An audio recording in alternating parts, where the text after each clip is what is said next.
This is one of those rare times where you can say Jailton Almeida is a legitimate bona fide star, a two division star, because if he really wanted to go make light heavyweight, he probably still could. It would probably suck. It would be a terrible cut, but he could probably still go over there and have some fantastic work done over there as well. But at heavyweight, can you disagree that this is the perfect time for him to be taking this division by storm? What legitimate wrestlers, grapplers, sprawl and brawl type guys do you see in the division? You don't really see any. Like, what are we feeling about the ceiling for Jailton Almeida here?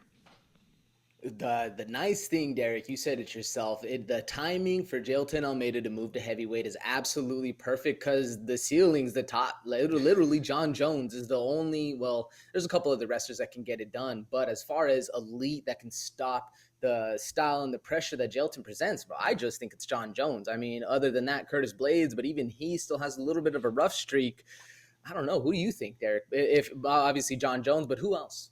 I think the next test is Curtis Blades, and if he could pass the Curtis Blades examination, you know what I'm saying? Then you earn that upper echelon where we could really talk about that top 4, 3, 2. You know what I mean?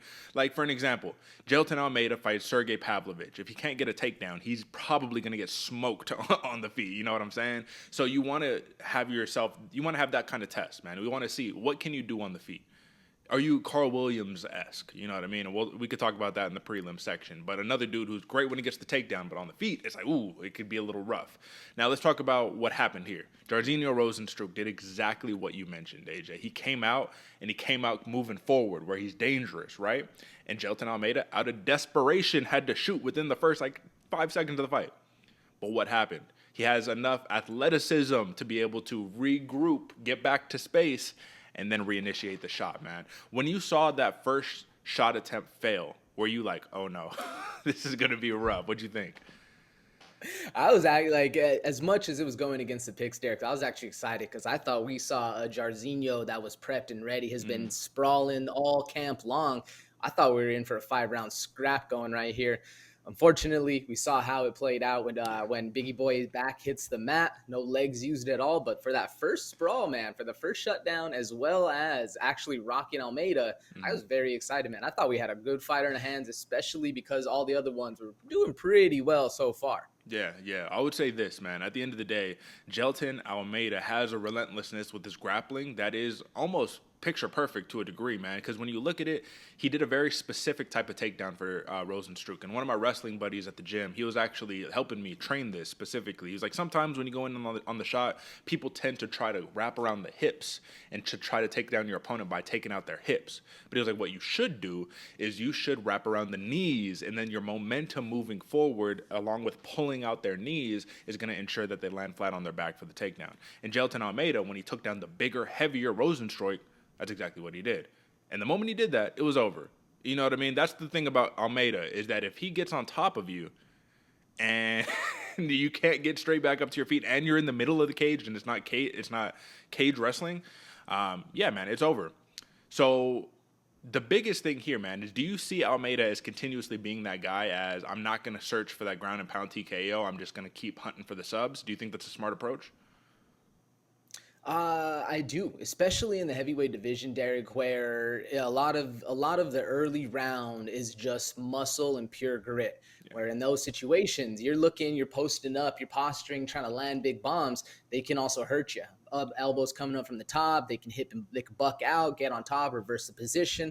There's a lot of things in those first 5 minutes that a lot of the heavyweights can do. So if you're staying calm, patient, pressure on top, not allowing your opponent to breathe at all, basically, that's the smartest plan for Jelton Almeida. Now, can he do that against the upper elites? I think he might even have a problem with the Pavlovich fight too, Derek. I mean, Mm. Pavlovich is a big, strong boy. I like that you pointed that out because that would be a very interesting fight after the Curtis Blades test.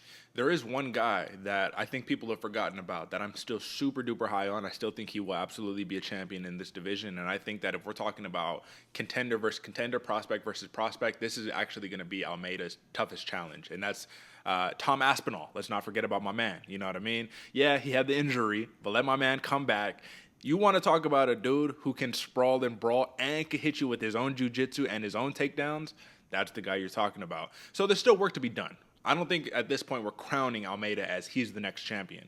But I do think that we're talking about an exciting division now where a lot of the older names, right? The Stipes, the Curtis Blades, the Volkovs. I mean, Volkov's still very much game. Derek Lewis, though, they're kind of moving past. And now Sergey Pavlovich, Cyril Gahn, Tai Tuivasa, Jailton Almeida, Tom Aspinall. These names are going to, move forward. So last thing, and then we'll move on here, man. At the end of the day, heavyweight division has not been something to clamor over for a long time. Is this the mark of that new window, man? That new generation of like, hell yeah, heavyweights, UFC, let's go. What do you think?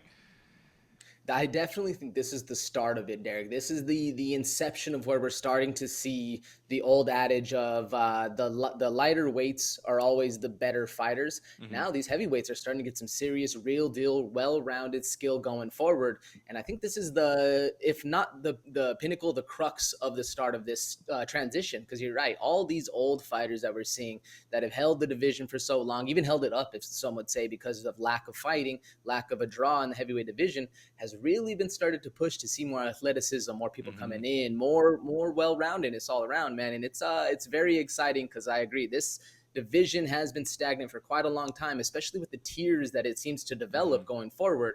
Now they're kind of blending all in, and we're starting to see a mesh going. I love it. Nothing better than a good old heavyweight scrap, man. I'll just say that. So with that being said, Jailton Almeida, holy shit, that's a new player on the scene, baby.